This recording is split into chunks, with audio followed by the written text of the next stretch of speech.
মেঘালয়ের হোটেলের দরজাটা খুলে দেখি সামনে একটা বড় পাইন ফরেস্ট। তো মনে একটু আশা জাগলো যে গিয়ে দেখাই যাক কী আছে ওখানে। তো গিয়ে দেখি ফরেস্টটা এত সুন্দর, কিন্তু তার মাঝখানে একটা জিনিস সবথেকে খারাপ লাগলো, সেখানে সবাই প্লাস্টিক বোতল এই সমস্ত ফেলে রেখেছে। তো যাই হোক, সকালের ব্রেকফাস্টটা সেরে আমরা বেরিয়ে পড়লাম অরুণাচল প্রদেশের উদ্দেশ্যে।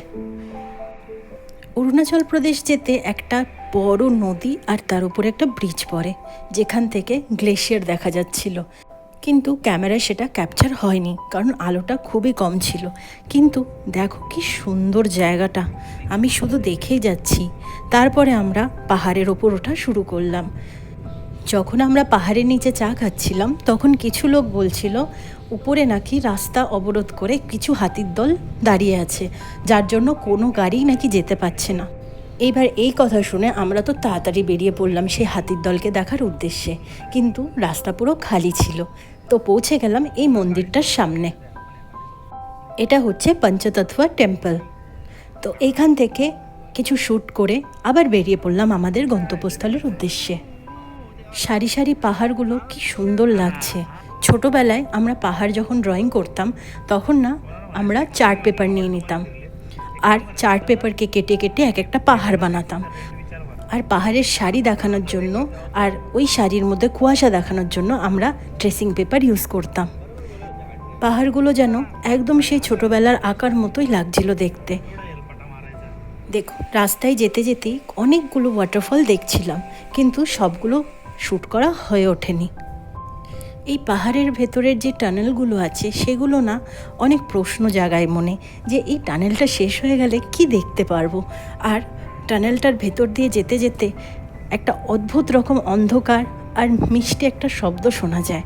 তোমরা যারা গেছো তারা হয়তো জানতে পারবে। টানেলটা অনেকটাই বড় ছিল, তো গল্প করতে করতে আর গান শুনতে শুনতে আমরা টানেলটা পার করে নিই। দেখো, এত সুন্দর জায়গা যে কি বলবো। এই প্রকৃতি দেখতে দেখতে আমরা এমন একটা জায়গায় চলে এলাম যেখানে অনেকগুলো বাড়ি আছে, আর প্রত্যেকটা বাড়িতে একটা করে কমলা লেবু গাছ আছে। আর সেইখানে একটা সুন্দর নদী ছিল, যার ওপর দিয়ে একটা সুন্দর কাঠের ব্রিজ চলে গেছে, আর ব্রিজটা খুবই বেশি নড়ছিল। তাও আমি ব্রিজটা ক্রস করে গেছি। আমার ভয় তো একটু হচ্ছিল, কিন্তু ঠিক আছে, লাইফে সব অ্যাডভেঞ্চারেরই দরকার হয়।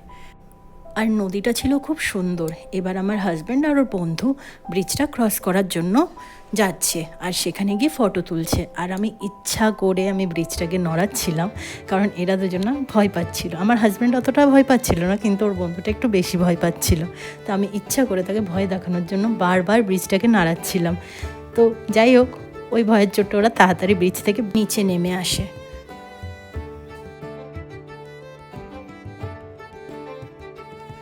নদীর জলটা এতটা স্বচ্ছ যে নদীর নিচে কতগুলো পাথর আছে আর কি কালারের সব কিছু আমরা গুনতেও পারবো, দেখতেও পারবো। এরপরে সেখানে অনেকগুলো ফটো আর ভিডিও শ্যুট করার পরে আমরা বেরিয়ে পড়লাম আমাদের সেলা পাসের উদ্দেশ্যে। এই যে বরফের রাস্তা এখান থেকে শুরু হয়ে যায়। আমার জীবনে দেখা প্রথম বরফ।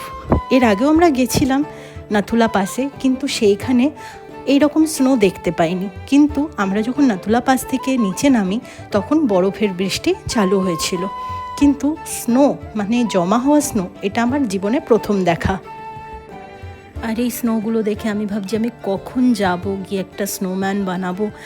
আর এমন মনে হচ্ছিল যে আমি এখনই গাড়ি থেকে নিচে নেমে বরফগুলো নিয়ে খেলা করি। কিন্তু আমার হাজব্যান্ড তো গাড়ি এখন থামাবে না, কারণ যেখানে যাচ্ছি সেখানে তাড়াতাড়ি পৌঁছাতে হবে, আর এখানে রাত খুব তাড়াতাড়ি চলে আসে। পাইন ট্রিতে বরফগুলো কি সুন্দর হয়ে আছে, আর এই সাইডেরটা দেখো, বাপ রে বাপ, একদম মনে হচ্ছে সাদা রঙের চাদর কেউ বিছিয়ে দিয়ে চলে গেছে। আমার মনে হচ্ছে এখানেই থেকে যাই। প্রকৃতিকে এনজয় করতে করতে আমরা পৌঁছে গেলাম তাওয়াংয়ে। এই দেখো, আমার হাজব্যান্ড উকি মারছে। জায়গাটা শুধু তোমরা দেখো, মানে আগে স্বপ্নে দেখতাম এই জায়গায় যাব, আর এখন আমি সশরীরে এই জায়গায় দাঁড়িয়ে আছি। এটা হচ্ছে সেলাপাসের দিকে যাওয়ার রাস্তা, এখান থেকে সেলাপাস চালু হয়। তো আমরা সেলাপাসে গেছি, কিন্তু ওখানে গিয়ে আমরা কোনো ভিডিও শ্যুট করিনি, কেন কি গভর্নমেন্ট থেকে সেখানে শ্যুট করা মানা আছে তাই। আর এখানে একটা জিনিস আছে, এখানে গ্রিনারি একদমই শেষ হয়ে গেছে। এখানে যে সমস্ত ঘাস আছে সেগুলোর কালার হয় ব্রাউন, নয়তো কমলা, নয়তো লাল। বরফের মাঝখানে একটা ওয়াটারফল দেখে খুবই ভালো লাগলো। আর তারপরে আমাদের পাশে আসে এই চামড়ি গাইটা, কিন্তু একে নেমে দেখার ক্ষমতা কারোরই ছিল না, সবারই ভয় করছিল। আর এখান থেকে দেখো নেমে গেছে একটা সুন্দর নদী, যার 70% জলই ফ্রোজেন ছিল, আর যেটুকু জল যাচ্ছিল এতটা ঠান্ডা ছিল, আমি হাত দিয়েছিলাম, মনে হচ্ছে যেন বরফগুলো হাতের মধ্যে সূচের মতো লাগছে। আর চলে এসেছি আমরা সেই জায়গায় যেখানে আমরা স্নোম্যান বানাবো, কিন্তু প্রবলেমটা হচ্ছে এত ঠান্ডা, আমার তো স্নোতে হাত দিলেই আমার হাতটা যেন অবশ হয়ে যাচ্ছে, আমি যে কি করে বানাবো। কিন্তু জায়গাটা একবার দেখো। তো যাই হোক, কোনো রকমে যেটুকু পেরেছি ওটুকু দিয়ে স্নোম্যান বানাতে তো গেছি, কিন্তু স্নোম্যান তো আর হলো না, স্নোডাগ বানিয়ে চলে আসলাম আর কি। তো যাই হোক, এত ঠান্ডা, জীবনের প্রথম এত ঠান্ডায় আমি এলাম।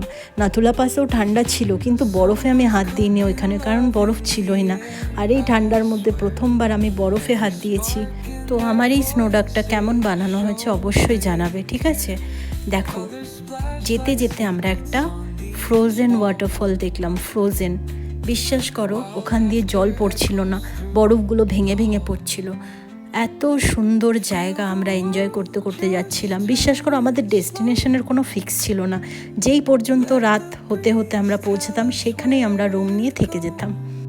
আর যেখানে থাকা সম্ভব না সেখানে তাড়াতাড়ি বেরিয়ে সেই জায়গাটা কভার করে আবার শহরের দিকে ছুটে যেতাম। তো এবার থেকে ভাবছি আমরা একটা নিয়মিত যেখানেই যাই না কেন ঘুরতে, সেখানকার একটা ভ্লগ নিয়ে আসবো, আর স্টেপ বাই স্টেপ কী করে গেলাম, কি খেলাম, কি করলাম, সব কিছু একটা ভ্লগের মধ্যে দেখাবো। তো তোমরা আমাদের পাশে থেকো, আমরা চেষ্টা করব যতটা সম্ভব কভার করার। আর এইগুলো সব নর্মাল ছোটোখাটো ভিডিও, যেগুলো নর্মাল সবাই নেই, সেই নিয়ে আমরা বানিয়েছি। তো কেমন হয়েছে জানাতে ভুলো না। আর তোমরা সাজেস্ট করো কি আমি কি কি ভিডিও আনলে তোমাদের সুবিধা হবে। আর আমরা সত্যি প্রচুর পরিমাণে ঘুরি, তো এরপরে যেখানেই যাই না কেন তোমাদের জন্য ফুল ভ্লগ আর ইনফরমেশান নিয়ে আসবো। তো আজকের ভিডিও এখানেই শেষ করলাম, দেখা হচ্ছে পরের ভিডিওতে। Bye bye.